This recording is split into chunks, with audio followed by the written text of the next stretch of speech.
Hi, Dr. Nelson here from CounselingTransforms.com, where we help our clients achieve their best self, better relationships, and a more balanced life. Today's topic is Relationship Judo, reflecting feelings. Usually when we are engaged in an argument or a fight, the goal is to what?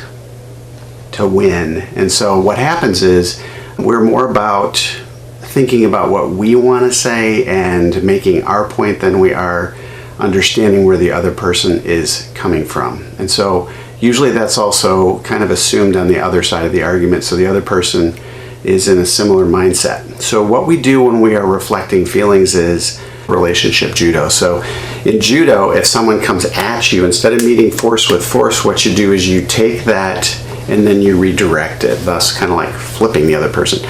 Not flipping them off, but flipping them. So that's kind of what this process is for or like. So if someone comes at me with, "You don't care," then instead of rebutting that with an argument, I can actually go, okay, so here's what I'm hearing you say. You're saying that you're upset because you feel like I don't care. And ideally, if I have an idea, some context, I can actually reflect that too. So for example, when you asked me to empty the dishwasher and I didn't, it kind of made you feel like I don't care. So what that does is most people, when they feel heard and understood, they instantly de-escalate. Versus, for example, if I take that emotional statement and I counter it with, I call it a logic statement, like that's not true because of this. What I do is I chop that feeling off. So the other person doesn't feel heard and understood. In fact, it invalidates their experience and their emotions and their point of view. And so usually what they do is they escalate.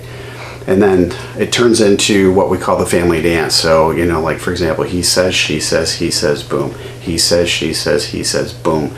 And it's the same argument, just different day, different data. That's a rut that people can fall into. So reflecting feelings in particular, and then maybe a little context, and really do a lot to help the other person feel heard and understood. Generally as well, they aren't expecting me to respond or react with, wow, okay, I'm sorry to hear that, and here's what I think I'm hearing you say. They're probably expecting a defensive reaction and a counterattack. And so it really does kind of mess up that family dance, especially if there's a relationship that's been established and there's some resentments and things like that. Then it just becomes what we do. The music starts and we start dancing. This messes that up in a good way and can help the other person feel heard and understood. And then, for example, with couples therapy, a lot of times what I'll do too then is have them practice reflecting the other person's point of view. And that's a game changer, because then the goal is not to win an argument, but rather to understand where somebody else is coming from and help them to feel heard and understood. And ideally too, we can go back and forth with that until the other person actually says, yeah, that's what I meant. So, for example, the one that I used previously. So I think I'm hearing you say that you feel uncared for because I didn't do what you asked me to do. And they're like, no, that's not really it. It's because this other stuff was going on at work and I think I kind of overreacted. So it can really change those dynamics in a positive way.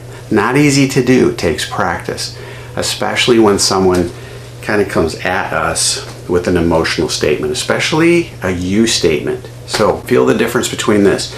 You always, you never, that's a fight. So when someone comes at us, you this, you that, especially you always, you never, that's going to probably generate a defensive reaction. So something we can use to fuse that is reflecting that back. So here's what I think I'm hearing you say.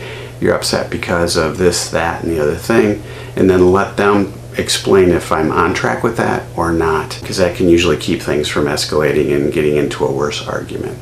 So again, use the I feel statement kind of like therapeutic judo, where you redirect that initial verbal attack and neutralize it in its tracks. It's very effective.